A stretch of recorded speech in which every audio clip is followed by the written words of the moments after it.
This is Southall Broadway in West London. This area has one of the largest Asian populations in London.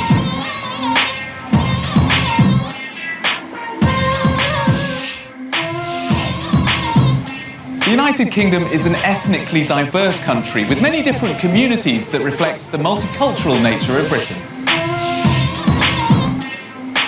Many British people's families originally come from overseas. Over the centuries, people from around the world have come to live here.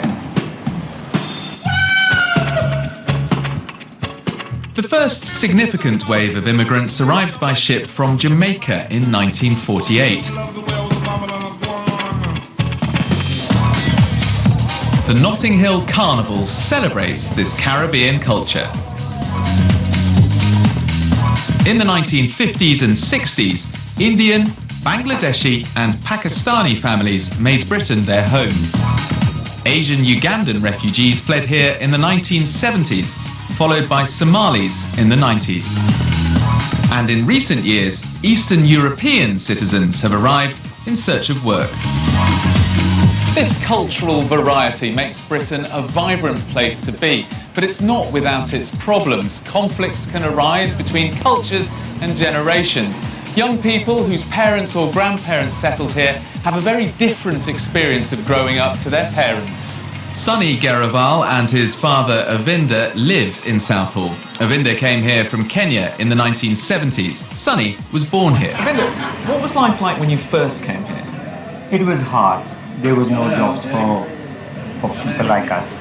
And what's life like now for young people, Sunny? I think we're very much a part of the communities and government and everything, so it's a lot more equal for everyone. What are the main arguments between the younger and older generations? When they were small, I would let them wear these earrings and have a long ponytail. They have to look smart. And what's the best thing about living here, Sunny? The food, the different cultures that come in and bring their spices and their experiences and even their rituals. So you get a taste of the world within this small community. In the past, differences between communities have led to violence, but new community-based projects have brought different generations and cultures together. Here at St Mary's School in Cardiff in Wales, more than 20 languages are spoken. It's one of the most multicultural schools in Wales. The school was involved with a project called Open Cities. It helps migrants, people from other countries, become part of the community. The school children took pictures of people and places to show what it's like to live in Cardiff. Some of the kids are featured in an exhibition called Open Cities Faces.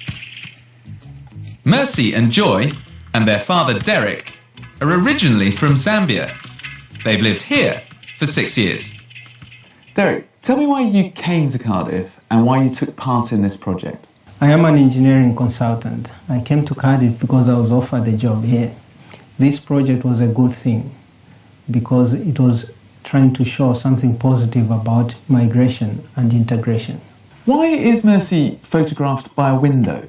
Because the photographer wanted to find a way to show the hopes for our future, the better life that we look towards to. There's a lot of shadow in that photograph as well. Oh yes, the shadow is deliberate to try to show our past, where we've come from. And do you consider Cardiff to be your home now? Yes, we are part of the local community. We have settled down and we think Cardiff is great. Projects like Open Cities can bring people in the community together and give young people hope for the future.